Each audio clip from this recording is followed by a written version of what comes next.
Welcome to Mastering Claude Code MCP. This video will provide an overview of the Model Context Protocol, or MCP, and show you how to leverage it for efficient development. Manual context switching creates friction and stale data.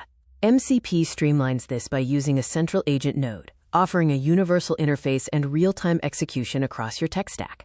MCP functions through three main components: the host, which orchestrates clients, the client, which manages connections, and the server, which provides live data and services via JSON RPC. We have two primary transport methods. Stdio is best for local development. HTTP is for enterprise deployments, connecting to remote servers and requiring robust authentication. The core initialization command is Claude MCP add.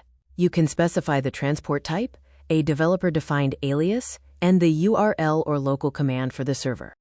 To connect a remote server, use the transport HTTP flag followed by the alias and URL.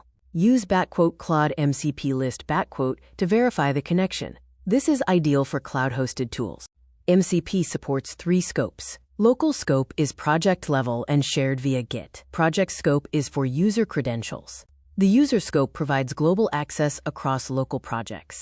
To configure a local stdio server, simply omit the transport flag. The "npx" command automatically downloads and runs the server package on demand, executing processes locally.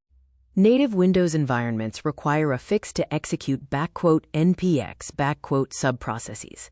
Wrap the execution command in "cmd/c" to ensure proper process handling and prevent connection drops.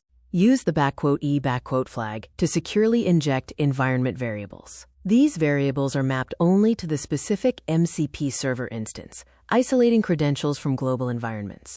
Remote HTTP servers often require OAuth. The "/MCP" menu triggers dynamic client registration, opening a secure browser redirect. The client manages and refreshes the tokens automatically. To prevent context bloat, Tool Search uses a meta search tool to discover relevant MCP schemas only when needed. This defers tool definitions, conserving token limits for enterprise scaling. Scaling to the enterprise involves implementing an MCP gateway. This eliminates shadow MCP sprawl, centralizes OAuth and provisioning, and removes local API keys from developer machines. Security risks include confused deputy, context poisoning, and schema manipulation. Mitigations include implementing strict least privilege, treating all fetched data as untrusted, and pinning tool versions. Central policy is enforced through a cascading hierarchy, system, project, and user levels. Administrators can use "managed MCP JSON" to establish guardrails, maintaining developer flexibility.